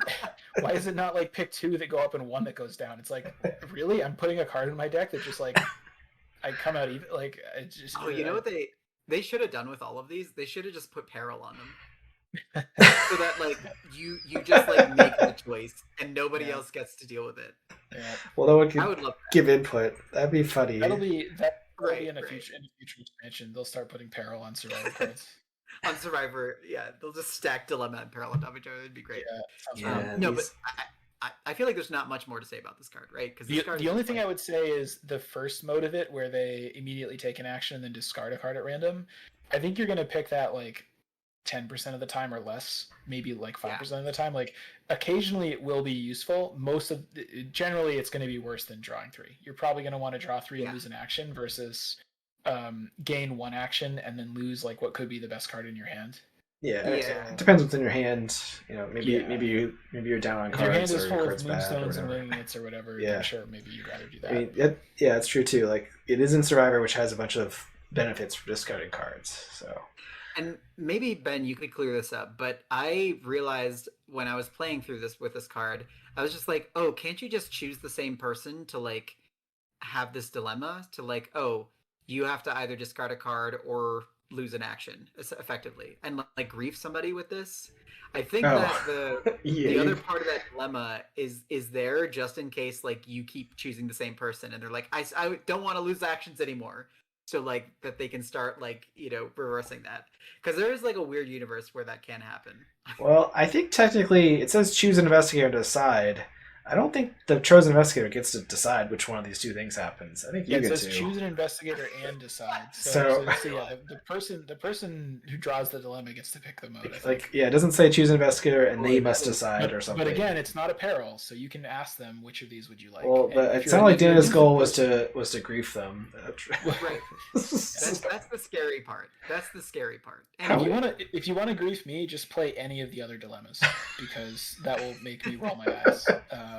How But no, prominently is griefing in the Arco community? I feel like it's not can't possibly be that prominent. It might just be Harrison. I think it's like a fun thing to do with friends that you know really well and have been playing the game with for like 4 years in the right Don't go to circumstances. Rendo's But do it. yeah, don't show up to game night at the local store or whatever with a grief deck. That's probably bad. Right. Now- bad vibes. I have a question that I don't know if either you know, but perhaps a listener or someone would know. Is this an FFG employee on the cover, or is this just like a very detailed Monterey Jack? It's hard to say. It doesn't look like Monterey Jack. 'Cause, It's definitely yeah. a real Raiders of the Lost Ark kind of a thing. Right. Yeah. I think for a while I was assuming any like really detailed person in the art is probably an FFG employee, but I think what I realized or someone explained to me is like if you're an artist and you're drawing stuff like this, you kind of often use a model for it, right? Like you have someone who kind of like poses for a few minutes to give you an idea of what the face looks like. So it could be either way. Yeah, I guess. Yeah, I was assuming that anything that's like super detailed was always an FFG employee, but it could just be a regular art of somebody's face, But this is definitely good art for a dilemma though, because he's like, should I swap this rock with the idol? Should I do it? And then he picks. Obviously, he does, right? I wonder how many like if we became like the most popular podcast in all of card games. Like how popular would we have to get art of ourselves on Arkham cards? Because I would like them to redo the captivating discovery art where it's me falling off the ladder. Like I think that's what I would really, really like. Would this be Ben? No, I'd have like a rule book or something. Except like there's a piata on the stand and then Pokemon Go in his hand, and he's like, do I do it? That's a tough choice. Should I do the right thing? I think you picked the piata. All right, let's. Like I feel like I could really like emote that I'm falling off a ladder. Like I could really sell it, I think, in the post. Let's move on to the next card. Right. So we've got another Survivor card, and this is Shed a Light. So this is an event, cost 2, level 0. It has intellect and agility icons. It's an insight and a trick. Those are pretty relevant keywords usually. And it says fast. Play before revealing a chaos token during an investigation you are performing, and only if the difficulty of this test is currently 0. This test automatically succeeds. You discover 1 additional clue at this location and 1 additional clue at any location. So Dana, I know this is a favorite of yours. Do you want to? What's the like? Sell us on this card. So this card is weird because it came out with a whole cycle of stuff where as long as the difficulty is 0, and I guess I should say the cycle is essentially Flashlight level 3, which was like a council card. It sounds like you're saying this card is a little bit of gumpy. It's got a little bit of gump on it. Is that what you're saying? It has quite a lot of gumption, yes. It's a little gumptious? Yes. So this card combines with like gumption, combines with magnifying glass, Flashlight level 3. Wait. There's a whole slew of cards that like reduce tests now. There was like a sort of a sub theme across the classes here that do that. Old Keyring? Yes, Old Keyring level 3 is a new one that just came out that does that same thing. And essentially this just says pay 2 fast and you scoop 3 clues up in 1 action, right? Because you get the original one. that you get the additional clue at this location, and then one additional clue at any location, which is normally probably going to be your location. I think this card generally shines like any card that picks up +2 clues in 3-player. I really love when cards do that specifically. But this card in itself is one card for 3 clues, and it's 3 clues guaranteed as long as the shroud is 0, because it just says the test automatically succeeds, right? And there's a card in the survivor pool, which you might have heard of, called Resourceful, which, when committed to a test, gets you back another survivor card from the bin. And this card, according to Ben anyway, is already in the bin by the time that the Resourceful fires. So you can... Because you played it before revealing a chaos token, so it resolved Yes. before you revealed the chaos token. Correct. And, yeah. And Resourceful's effect happens after the chaos token is think- revealed, so... Yeah, I don't remember what my reasoning for this was. I'm pretty sure it's because it gets discarded, or because it's finishes resolving before you would resolve the Resourceful, was I think what we determined. But even without that, if you have 2 copies of this, you can That still sounds split right it around. intuitively to me without knowing the exact Yeah. the rules. Yeah, and the idea that you're reducing tests to 0 is not really far-fetched in terms of investigating, because there's a lot of just Shroud 2, Shroud 1 locations. Even if it's Shroud 3, you have like Gumption plus I don't know. I feel like we play entire scenarios. Like, the reason that I prefer to go in with 5 int as like a clue person is I feel like there's a lot of scenarios where everything is like Shroud 3 or higher. There's often a 3 or 4 location, which makes this harder to pull off. I ran this suite as was I playing Windy? It was Wendy. Yeah, in Scarlet Keys, right? Yeah, and I did fire it off usually a couple times a scenario, but it definitely required a lot of setup on Windy to get it going. And in the first scenario too, misreading how flashlight works. But it felt like fairly frequently, like maybe more frequently than we would have liked, you were like 1 off. You could get the shroud down to like 1, and you couldn't quite get it down to 0. I mean, I didn't have the old key ring, and I didn't have every single possible thing, but yeah, it made it a little tough. I think, obviously, in Daryl, it's a lot easier because he has an extra, almost constant -2 that he can throw in there. So that makes it a lot easier to set up the higher shrouds. I think the reason I ran it in our Scarlet Keys run is because we were trying to play in a hard mode, and like reducing something to 0 with automatic success helps you dodge all of the terrible hard mode -5, -6 horrible symbol tokens. Right. So yeah, that is true. But the auto succeed is big. Yeah. Jeffo in chat was saying something. I was reading that. It definitely seems pretty decent. I think like my reservations about it are it costs 2, and survivors are generally not rich, and it's just it's a card, right? Like, it's an event that you play once and it gets you a couple extra clues, and then like sure you can resourceful it back, but then now your resourceful's gone. Like, you kind of got like 1 more use out of it. Like, unless you can cycle your deck really fast and use it a bunch of times. I mean, I don't know. Like, I don't want to be like anything except archaic lists and research notes is bad compared to those. Like, that's kind of true, but that's also like kind of an unfair way to judge like every other card in the game. Mm-hmm. I don't know. It seems solid. I definitely like. I expected. I don't think it's Ben's fault or the deck's fault. I expected it to like go off slightly more often than it did in that campaign. I think that just speaks to like shroud values have gotten higher. Like, we felt like Scarlet Keys was a pretty hard campaign, and we felt like a lot of these scenarios, everything was like 3 or 4 shroud in some of them, and it's just like if you need a bunch of cards just to turn this on, it is sort of tough to just get those moving parts working together.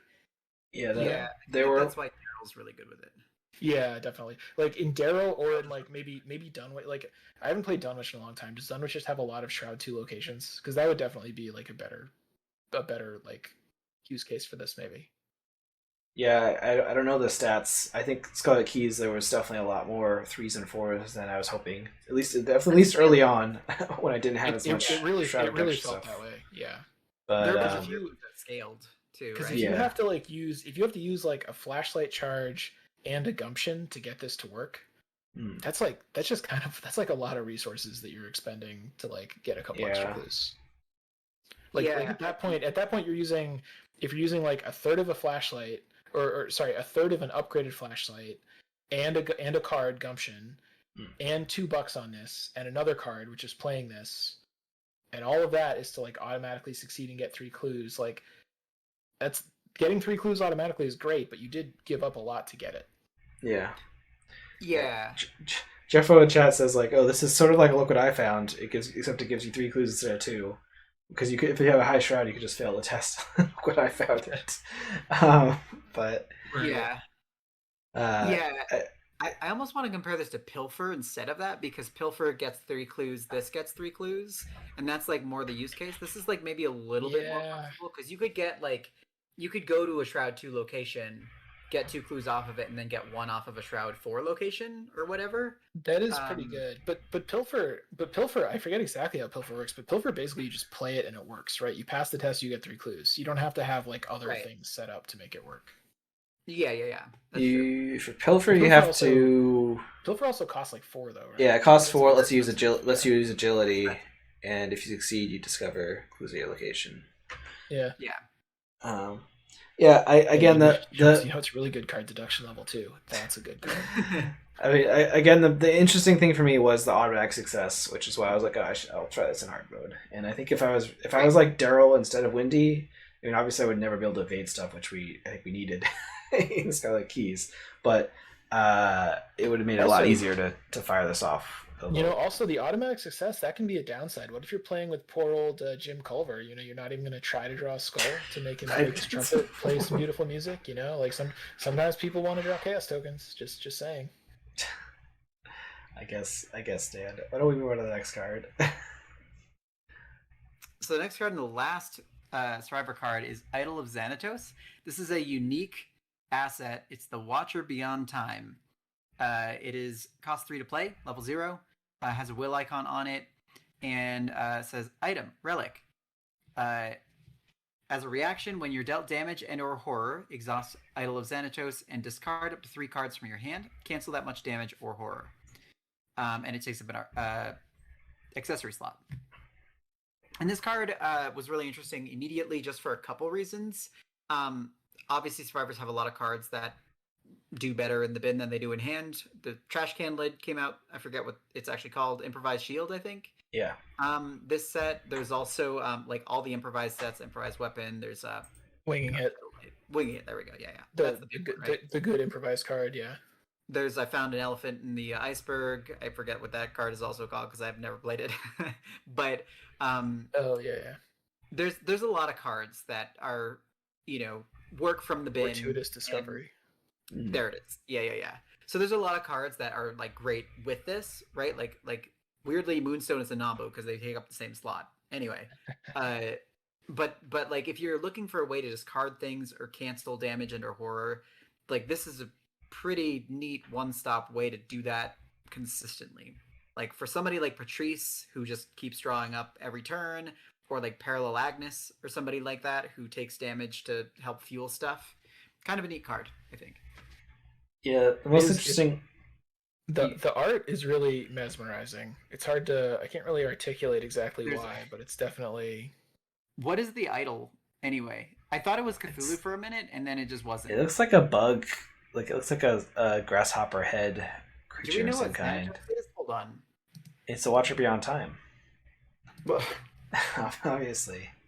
Yeah, that clears it up. But It's also, I feel like I'm on a streak of talking about a lot of Netrunner cards this episode, so I'll just say that it's sort of like a defensive Faust, which is kind of interesting. yeah, I don't think anyone knows what that means. I would And it say does. the most interesting part of this for me was in the Patrice, where like because she has so many cards in her hand all the time, you can like effectively never take damage if you want. Obviously, she has other uses for those cards, but like if she runs like a lot of discard stuff, she maybe wants to get things discarded by blocking a Mythos card or whatever, and then play them in the bin or whatever, which I think could be interesting. So, and potentially like maybe she'll actually run some card draw, because if once she gets a point of how many different ways she can discard cards to get benefits, maybe she does want to be able to draw cards. I don't know. So I think the main question I have is: suppose I'm playing Moonstone. Is this good enough on top of Moonstone that I should play Relic Hunter to play both? Because I feel like the answer is no. I think if you're running Moonstone and you play Relic Hunter, you want it so you can play 2 Moonstones. Yeah, Right. yeah, Right, yeah, great. because there's enough other support that with does with kind Patrice of or stuff like somebody, this, right? Like Y- you'd love to have two Yeah, yeah. Moonstones out. Yeah. So Like yeah, this seems cool. I can't quite think of a case where I would like really need it, but I like the idea of it. is a relic so Ursula can take it? Is that anything? I feel like it's not. You don't want to discard secret No. cards. That seems like a Like sign that maybe- it's time to move on to our final card. It is. All right. So the last card we put in here is a neutral card, Soul Sanctification. This is a level 3 asset with no cost because it is a permanent and exceptional. So 6 experience add to your deck. It is a ritual.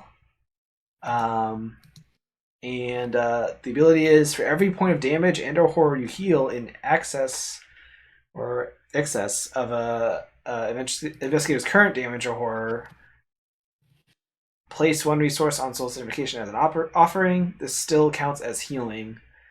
Free trigger, spend an offering. You get +2 skill value for this test. Limit twice per test. So this lets you, if you overheal someone effectively, right? Like you bring them past their cap, then you get the offerings on it. I did not look at this art closely before. Wild. Yeah. Sometimes when we do these, it's like I look at the card art like this big, or even like scrolling through the images online. I don't look closely at them, and man, it's like a gem that looks like an eyeball, but there's somebody trapped in it, or this is intense stuff. But as for the card itself, it's intriguing. I don't know. It's a way for like Carolyn or Vincent to maybe like be encouraged to like constantly be healing and keep someone topped off, which is a different way to think about like health and sanity. Because typically what we think about it is like, oh, this is a resource, and as long as you don't hit 0, you're good. Right. Like there's no reason to keep someone fully healed, except for maybe Mark, because Mark has a way to like spend health or whatever. So I mean, maybe if this works with maybe if we get other characters like Mark or maybe Agnes, I guess, where like there's a reason to kind of keep them at a high health all the time, so they can use their abilities freely. Then maybe you run this when you're playing Carolyn or Vincent, or I don't know who else really goes hardcore healing. Maybe Carson or someone. I don't know. So that you can get the benefit, so that you can like after you're done healing and you're like, oh, maybe I want to get a clue or like use my bone saw. You can have this to give yourself bonuses to those tests. I think my initial read on this was that it would be kind of like a fun win more card that you would, if you were playing Carolyn or Vincent, you would eventually get this just because it's a permanent, so it doesn't really take up a slot. Mm-hmm. And it would be like a neat little mini game to try to get charges on it, and then it would be kind of fun and useful. The reason that I still kind of feel that way, the thing that worries me about it is like, if you play Carolyn or Vincent, you don't just like play what is it like Clarity of Mind that much these days with Carolyn. Like you do a little bit. I feel like we generally do most of our healing as like we kind of abuse the assets like Jess and Peter, and we use like Solemn Vow and stuff, and we kind of just like move stuff around it. Like a lot of the ways of healing, they're not just like heal X damage off of this. It's like it's like an ally that can heal itself. Like Girish, like if Girish has no damage or horror, like there's no way for Girish to trigger this, right? Right. Yeah. Oh, and also it's also only investigators, not allies. Right? Yeah. But there's no way to like, if someone has 1 damage on them and you're gonna like Solemn Vow it onto Girish, there's no way for that to trigger this ever. Like the only way to trigger this is if you're playing like a Bizarre Diagnosis on somebody or something like that. Yeah, or like I was thinking or like second wind level 4. Yeah, exactly. Where so it's just a huge burst of healing. And this is what worries me a little bit, is I feel like in a typical game where even if you're playing a healing character, like someone that heals a lot, like Mark or Vincent or Carolyn, I feel like, well, Mark does like to play second winds and soothing melodies and stuff, and you can even get like upgraded soothing melody. But Mark also doesn't really need the offering thing very much for this. So Yeah, I don't know. I still think it's cool, and like I would definitely think about this if I was playing a healing deck, but I'm just a little bit worried that like the specific type of healing that you have to do to get charges on this is a thing that does not happen nearly as often as just like using Jess and Peter and Solemn Vow and stuff like that in Gearish. Yeah. Yeah, I think that this is like really niche also because and it's unique, so like only one person can take it, right? So if there's like a Carolyn and a Vincent on a team, only one person can have this on the board at any That given would time. that would be a weird team, but yeah. Well, I ran Carolyn and Vincent through Scarlet Keys with Harrison, How'd it and go? never thought once about this. I mean, A, Scarlet Keys spoilers doesn't have a lot of experience, but also like Yeah. there's not a lot of like times where you're like, oh, I'm ahead of the ball, so I'm gonna play healing that does nothing but saves it for later. Yeah, I feel like like there's only certain circumstances where yeah. like I want to play this in like a dream team, right? Like just for fun. I want to play this with like Carolyn, Vincent, Agnes, and Mark, where Mhm. like you're just gonna be pumping healing into them constantly, and Yeah, even like then it's like hard to say, right? it, Because it then who just takes the payoff for this is like it's good, but it's not good enough that I want to just spend an action and a card to like play an emergency aid on myself when I don't need healing, right? right, Like I probably have other right, things I can do. I can play like a weapon from my hand, I can draw a card, I can move somewhere to set up to fight next turn. Like there's just always things I can do that are going to help us win the scenario more than just like burning a heal spell to put offerings on this. So, I think where you're getting value out of this is like I have 1 damage on me, but I want to play a second win this turn and you get 1 charge on this and that's going to happen like even if you're trying pretty hard for that to happen, I think it's only going to happen a couple of times a game, and it's just not really worth paying yeah, 6 XP for Is this. there any right. passive straight healing that like could combo with this? I'm not thinking of any off the top of my head. Yeah. So I was thinking about this because I was considering taking this in Vincent, where you have bandages and surgical kit, because bandages is passive healing technically, but it's only Yeah. preventative. But surgical kit makes it a net positive, right? Because every Right. time bandages triggers, surgical kit can fire and then double Hmm. that healing. Okay. So like that's the only thing that I could think of with this, because even Carolyn doesn't necessarily have that, right? I think there might be a How did thing. Harrison do it? I could kind of imagine there might be a thing with like Vincent with smoking pipe and painkillers where Sure. like you're putting that stuff onto you and then you're healing it through some very efficient Oh thing, yeah. and you're like if you suppose you're doing like solo expert Vincent and you're basically using on the mends plus this to pass all of your tests, like there's probably a really weird but really hard to do but like really cool like expert Vincent deck or something that you could do that would be kind of good. It just sounds mentally exhausting to try to do that, but Right. it's and also it would Yeah. take a ton of XP. Yeah. Yeah. I mean, this is one of those big chunky payoffs, right? That should feel like a payoff. And I think it is a payoff. It's just It's like, it's a real chunkerino. It's a real chunk monster. right. Like if there was somebody who said like, I don't know, at the end of the turn heal like a damage or a horror or something like that, but they had a whole bunch of other things, like whenever you take an action to take a damage or a horror or That something like yeah, that. that's what Like you'd want is like that's a where this happens. that's what you'd want. You'd want a weapon where it's like at the end of every turn, if you attacked with this, you heal 1 damage or horror or something like that, Right. and then you would just like over the course of a game, you would maybe stack this up like half of every turn or something like Yeah. that. But yeah, I don't know. It's cool. Alrighty then. Yeah. If we have nothing else to say about that, that was the last card for today. Yeah. So Yeah. those are cards that we think are particularly interesting to talk about from Scarlet Keys.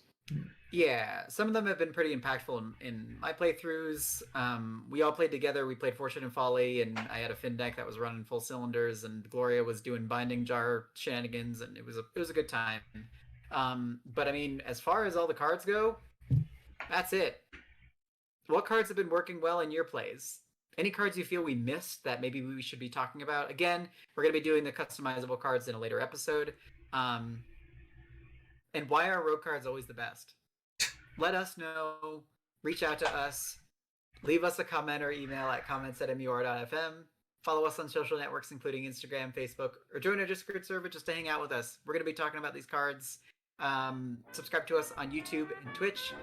You can find the links to all of these at social.mur.fm. And if you really enjoy what we do, we always appreciate a nice review on your favorite podcast source. It really helps others to find us. Thanks everybody for listening, and we're going to catch you next time. Bye, everybody. Bye. Bye, thanks for hanging in.